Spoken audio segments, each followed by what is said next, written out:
Lesson 1-5, Words, Equations, Tables, and Graphs. We're first going to start and look at some vocabulary that you're going to be seeing over the next couple of units. The first word that we will see is function.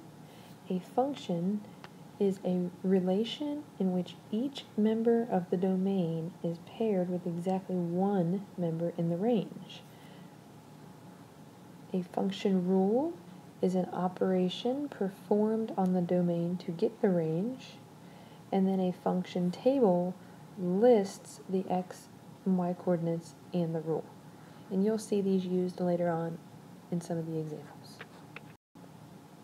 So the first thing we're going to talk about is how to create a function table. Your table will look very similar to this. You will have your inputs on this side, which are your x values, and you will have your outputs on the other end, which is your y value.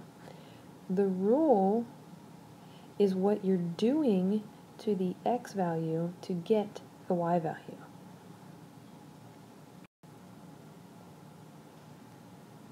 When we're talking about developing a rule, we're trying to write an expression that is using at least one variable to identify what the problem is trying to represent.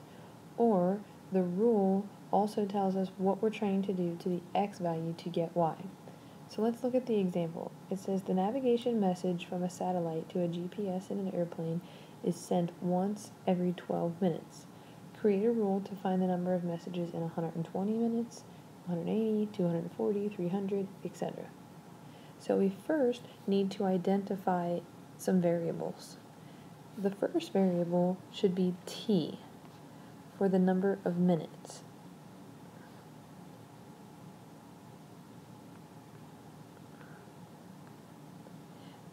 And then we will use another variable for n, which is actually the messages that are sent. So if we're trying to write a rule for this, we would say the number of messages equals t divided by 12. So we know that one message is sent every 12 minutes.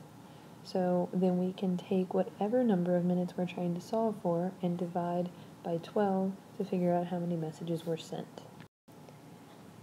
If you recall from the previous unit, domain is a set of x coordinates and the range is the set of y coordinates.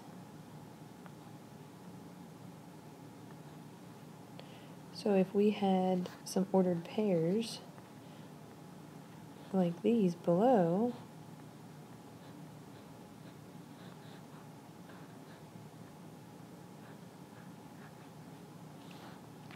you would say that the range is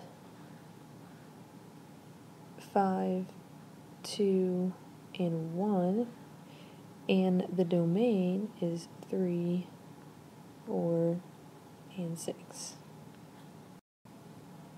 The next thing we're going to talk about is graphing ordered pairs. So when you have a set of coordinate points like this, 4, 5, 3, 7, and 2, 9, you want to graph them. You want to make sure that you draw your x and your y axis.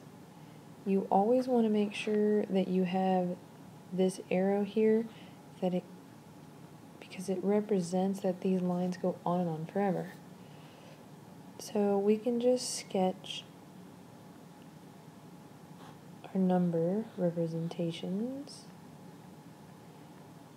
and we can go ahead and go through and make our points. So if the first one is 4, 5, we need to travel 4 on the x-axis and 5 on the y. So we would go across 4 and up 5. Be about right there. For the next one, we would go 3, 7, so we go over 3 and up 7. And then for the last one is over 2 and up 9.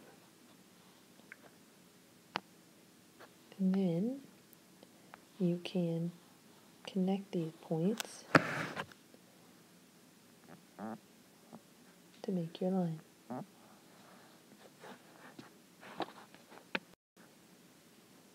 Pause the video to complete the lesson review. Make sure you turn this in so that you can get the verification for watching this video.